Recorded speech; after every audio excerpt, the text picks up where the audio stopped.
Wow! How's it going, CPAC? Or I heard someone earlier phrase it a little bit better. TPAC. It's what it feels like, guys. Well, first and foremost, it's awesome to be here. It's great to see this kind of enthusiasm, and it's great to actually be in a full room. Honestly, guys, what I see in Florida right now is exemplary of the Republican Party, right? This is a state, like the party is, that has open schools, open businesses, and open churches.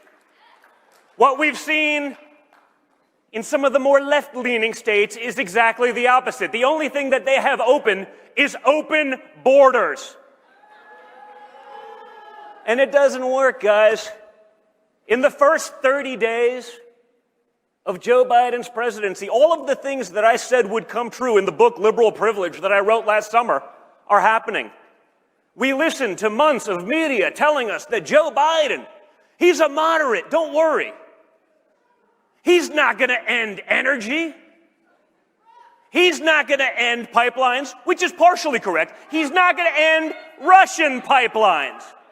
He's only going to end American pipelines. The Russian ones are just fine.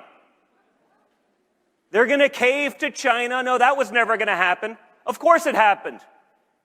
You think that billion-dollar investment in Hunter came for free? No, the Chinese have a great return on investment.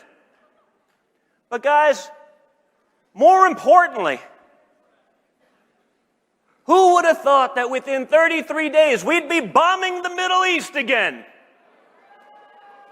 I would have. Oh no, guys, come on, the military-industrial complex, I'm surprised it took them 33 days. I guess they waited till the first month, so they couldn't say that was part of the first 30, but it was only shortly thereafter where we started bombing the Middle East. Speaking of bombing the Middle East, have you seen Liz Cheney's poll numbers?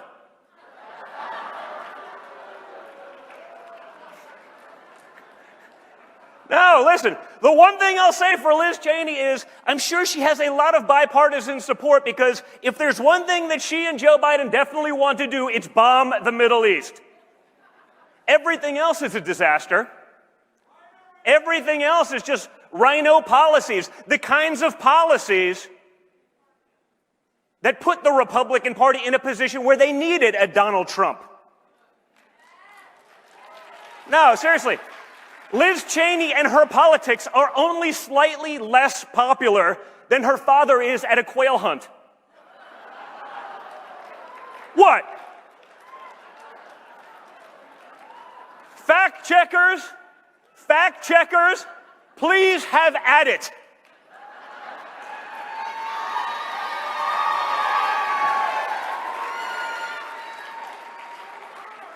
Fact check true. Right? Listen, like I said, Liz Cheney, she hates Donald Trump and his policies because her family has a long history of friendly fire. But she also hates them because she's tied to an establishment that has done nothing but fail us time and time again. You've heard the rhetoric from some of them over the last couple weeks, and now you've seen that change very quickly. Because if there's one thing the Republican Party has been really good at over the last few decades, is snatching defeat from the jaws of victory. They've caved to every special interest. They've caved to corporate America. They've caved and bowed to the radical left that hates their guts, hates their values, and hates their freedoms. Lincoln Project Liz, as I'd like to call her, is the leader of that failed movement. And if we want to go back to losing, if we want to go back to an America Last policy, we should be following that. But I don't, and I don't think anyone in this room does either.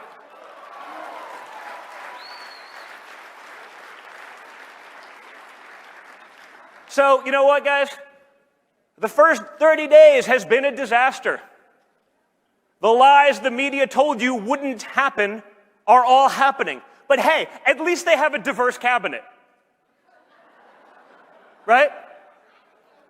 No, yeah, it's very diverse. That's what we saw, right? What is the policy of the SBA? Well, first and foremost, we appointed a woman. Well, that's wonderful. Is she competent? Because there's competent women and there's incompetent women, just like there's competent men and incompetent men. We've seen that. We know that to be a fact. But when you don't have policy to address the incompetence and think you can get away with it by just talking about diversity blindly, it's sort of a problem, isn't it? This month alone, they've banned the Muppets. Right? I mean, if there's things that you thought were sort of above cancellation, you would be wrong. There is nothing the radical left won't cancel. Hasbro now wants a gender-neutral Mr. Potato Head. These are the issues of our times, folks. I mean, if Hasbro really wanted a gender-neutral Mr. Potato Head so badly, they should just slap a picture of CNN's Brian Sletler on the cover of their next potato.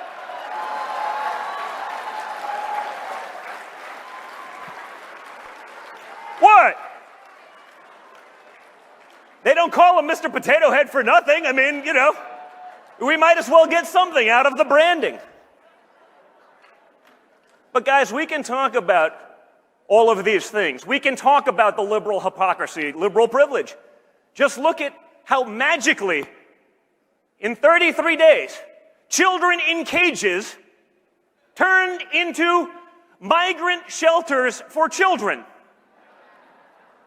Now, mind you, nothing actually changed. If you look at the pictures, there's nice bars on the walls. Nothing changed other than the media's outlook. Where is the outrage about this? Where is the outrage about an asinine immigration policy that is encouraging people to bring children, unaccompanied and otherwise, into a country? Guess who gets hurt? Our low-wage earners, who for the first time in modern history under Donald Trump started seeing real wage growth.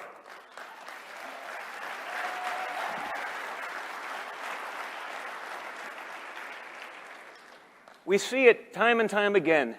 There's a double standard by which we live, but when you look at what's going on, if people were informed of the actual facts, rather than spoon-fed a narrative by big tech and the mainstream media, we wouldn't be in these things.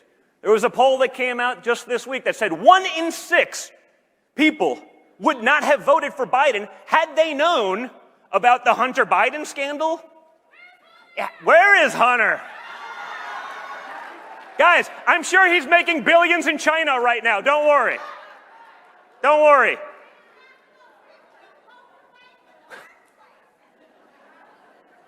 One in 6, guys, 17% of the 80 million that voted for Joe Biden wouldn't, had they even heard of the basics of his corruption. We were all talking about it, guys. It wasn't anything new, but that also shouldn't surprise us. We've been talking about Andrew Cuomo sentencing Nana to death for 10 months. But no one was going to talk about it until they got their wishes. No one was going to address Democrat incompetence. We believe all women until they accuse a Democrat. Then, not so much. But guys, that's why we have to stay engaged. That's why we have to stay in the fight. That's why we can't allow them to steamroll us like they have done for decades. When you look at what's going on just this week in Congress, you have Democrats petitioning major corporations, Comcast, Amazon, to ban conservative news outlets. Not radical parties. Fox News, Newsmax, OAN, just ban them. You don't see Republicans saying, let's talk about CNN as a place of disinformation. I mean, as a recipient of their ire for a couple of years, I can assure you that they were lying about Russia collusion. We all know that now, but no one actually brings it up because they can get away with it. They are able to do that. Big tech will silence you if you come out against it. They will crush you. They will call you racist and everything else. Just like, imagine, we'll bring back Cuomo, right? Imagine Ron DeSantis did what Cuomo has done over the last couple of years. He wouldn't be getting an Emmy. He'd be in jail. Right? Credible accusations of harassment swept under the rug. Verbal harassment swept under the rug. Hiding evidence from the DOJ swept under the rug. No problem. Give him an Emmy. Remember Fredo when he was talking about it? Oh, for months? Oh, where's Fredo? He's so quiet these days. Why isn't Fredo talking about these things right now? Again, liberal privilege. No, we can't address that. Really? You can't address that. But you had no problem joking around with massive Q-tips, making clowns of yourselves for months prior. That's what we're up against, folks. But together, we can win these fights. We have to be vocal. We can't be put in the corner. We must be out and engaged. And that's where you guys come in. So, I'm looking forward to Sunday. I imagine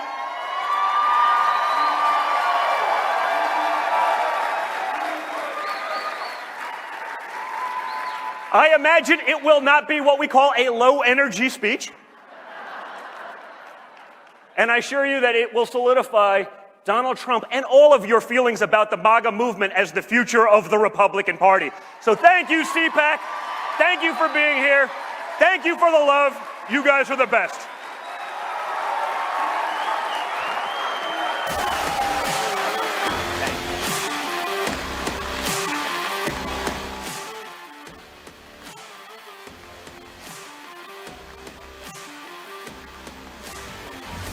All right, ladies and gentlemen, you just heard from the 45th president's son, Don Jr. There's a lot of energy in this room. We just got a few more speakers before we wrap up day 2 here at CPAC in Orlando. I just want to take this time to remind you about our partner, MyPillow. CEO Mike Lindell has been under immense scrutiny from the left. He's been canceled from over like 20 retailers, I believe. The media has attacked him relentlessly, and he's facing lawsuits. But yet and still, you can still find his products on mypillow.com. And if you use the promo code RSBN at checkout, you will get up to 66% off of your entire order. Now, an even bigger deal is if you buy the original MyPillow, which is normally priced at $69.98, with the promo code RSBN, you will get that pillow for $29.98. Again, go to mypillow.com, use the promo code RSBN at checkout, and you'll get up to 66% off of your entire order. It's not just pillows, it's dream sheets, it's mattress toppers, it's dog beds, it's travel pillows. Check out the wide assortment on mypillow.com. Support a Patriot-owned company, and support your favorite network, Right Side Broadcasting, which is bringing you live coverage of CPAC 2021. So we just got a few more speakers up here, and then we're going to throw it back to Radio Row. And we want to thank you for tuning in with us today. And also support us at Right Side Broadcasting by going to our website, rsbnetwork.com/donate. You can give us super chats if you're watching on YouTube in the bottom right-hand corner, or you can mail your checks to our physical address, 1550 Opelika Road, Suite 6, Box 344, Auburn, Alabama.